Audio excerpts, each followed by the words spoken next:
TV భక్తి సమాచారం WhatsApp ఛానల్లో జాయిన్ అవ్వండి. అన్ని విశేషాలు ఎప్పటికప్పుడు తెలుసుకోండి.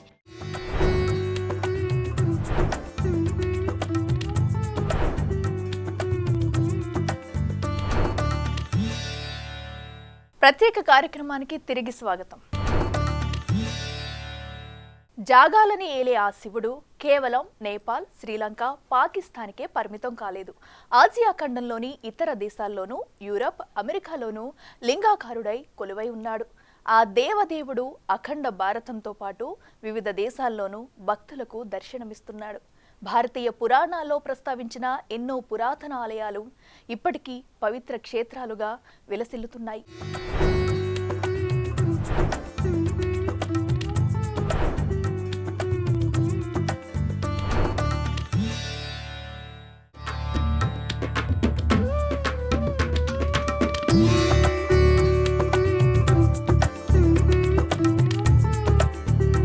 భారతదేశానికి ఆవల ఉన్న ప్రాచీన ఆలయాల ప్రస్తావన ఎప్పుడొచ్చినా ఇండోనేషియాలోని ప్రంబనన్ ఆలయం గురించి ఖచ్చితంగా చెప్పుకోవాల్సిందే. ఎందుకంటే ఇది ఇండోనేషియాలోని అతిపెద్ద హిందూ ఆలయం. ఆ మాటకొస్తే ప్రపంచంలోని అతిపెద్ద ఆలయాల్లో ఒకటి. 1,50,000 చదరపు మీటర్ల వైశాల్యంతో 150 అడుగులకి పైగా ఎత్తున్న విమాన గోపురంతో 1000 ఏళ్ల చరిత్రకు చిహ్నంగా ఉండే ఈ ఆలయం ఇప్పటికీ ప్రముఖ క్షేత్రంగా బాసిల్లుతోంది. ఇందులో కొలువై ఉన్న త్రిమూర్తుల్లో పరమశివుని ఆలయం ప్రధానంగా కనిపిస్తోంది.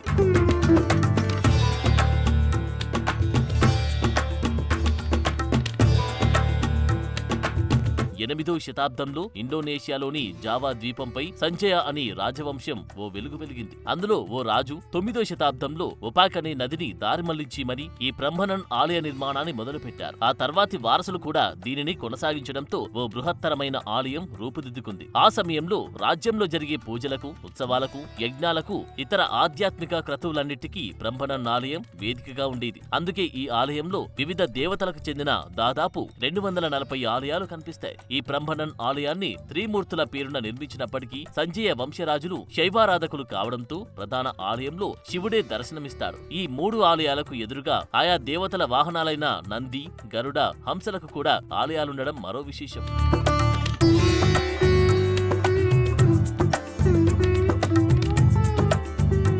బ్రహ్మనన్ ఆలయ గోపురాలు విగ్రహాలే కాదు, గోడలు, స్తంభాలపైన అద్భుతమైన శిల్పాచాతుర్యం కనిపిస్తుంది. రామాయణ, భాగవత ఘట్టాలు సైతం ఇక్కడ చిత్రాలుగా దర్శనమిస్తాయి. ఆలయ ప్రాంగణంలోని ఉపాలయాలు శిథిలావస్థకు చేరిన 1000 ఏళ్ల కిందట ఇక్కడ అద్భుతమైన ఆధ్యాత్మిక సామ్రాజ్యం విలసిల్లిందని చెప్పేందుకు అడుగడుగునా ఏదో ఒక ఆనవాలు కనిపిస్తూనే ఉంటుంది. 100 ఏళ్ల క్రితం అనేక కారణాలతో బ్రహ్మనన్ ఆలయం ప్రభావం తగ్గింది. తర్వాతి కాలంలో యునెస్కో దీనిని ప్రపంచ వారసత్వ సంపదగా గుర్తించడంతో ఈ చారిత్రక ఆలయం కాలగర్భంలో కలిసిపోకుండా ఇప్పటికీ టీవీగా నిలిచి ఉంది.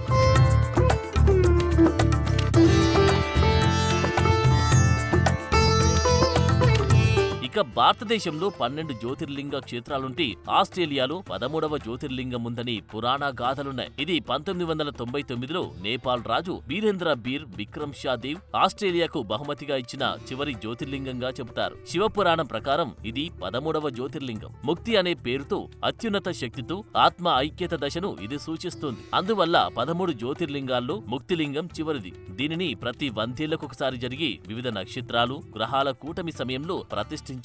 ఆస్ట్రేలియాలోని మింటో నగరంలో ఈ ముక్తి గుప్తేశ్వర్ ఆలయం ఎంతో ప్రసిద్ధి చెందింది. ఇది మానవ నిర్మిత గుహ ఆలయం. శివునికి ఉన్న 1129 పేర్లలో ఈ ముక్తి గుప్తేశ్వర్ ఒకటి.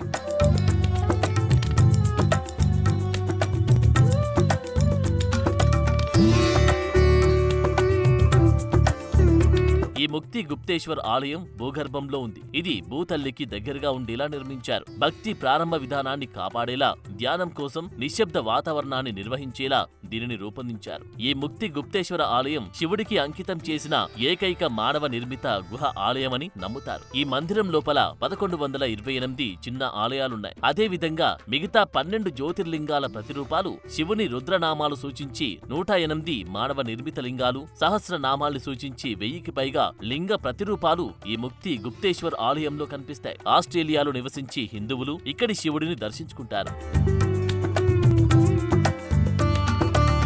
మధ్యప్రాచ్యంలోని పురాతన హిందూ దేవాలయాల్లో ఒకటి మోతీశ్వర్ మందిర్. అరబ్ దేశాల్లో హిందూ దేవాలయం ఉండడం అనేది చాలా అరుదు. అలాంటిది ఒమన్లోని మస్కట్లో కొలువై ఉంది ఈ పరమశివుని దివ్య మందిరం. వందల ఏళ్ల క్రితం నిర్మించిన ఈ పురాతన ఆలయాన్ని ఒమన్లో నివసిస్తున్న హిందూ భక్త సమాజం సందర్శిస్తుంది. అక్కడ కొలువై ఉన్న పరమశివుణ్ణి అత్యంత భక్తి శ్రద్ధలతో పూజిస్తారు. మహాశివరాత్రి లాంటి పర్వదినాల్లో అక్కడికి వచ్చి భక్తుల సంఖ్య వేలల్లో ఉంటుంది. ఒమన్లో ఆధ్యాత్మికతకు కొలువైన శక్తివంతమైన కేంద్రంగా ఈ ఆలయం విలసిల్లుతోంది. ఓల్డ్ మస్కట్ లోని ముత్రా ప్రాంతంలో అల్ అలం ప్యాలెస్ సమీపంలో ఉన్న ఓ శివాలయ సముదాయం ఈ కోవెల. ఈ ఆలయాన్ని 1909 సంవత్సరంలో అఖండ భారతంలోని సింధ్ పాకిస్తాన్ సమాజం నిర్మించిందని నమ్ముతారు. మస్కట్ ఎడారి ప్రాంతమైనప్పటికీ ఈ దేవాలయం ఆవరణంలో ఉన్న బావిలో ఎప్పుడూ నీరు ఉంది.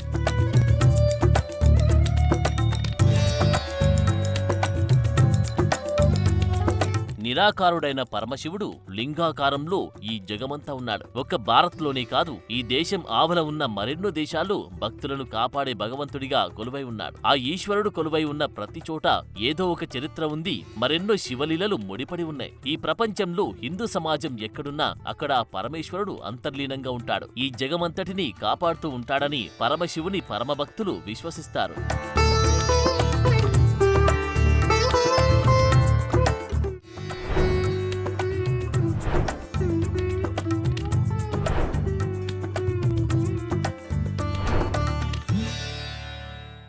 ఇది వాల్టి మహాశివరాత్రి ప్రత్యేక కార్యక్రమం. చూస్తూనే ఉండండి బిగ్ టీవీ.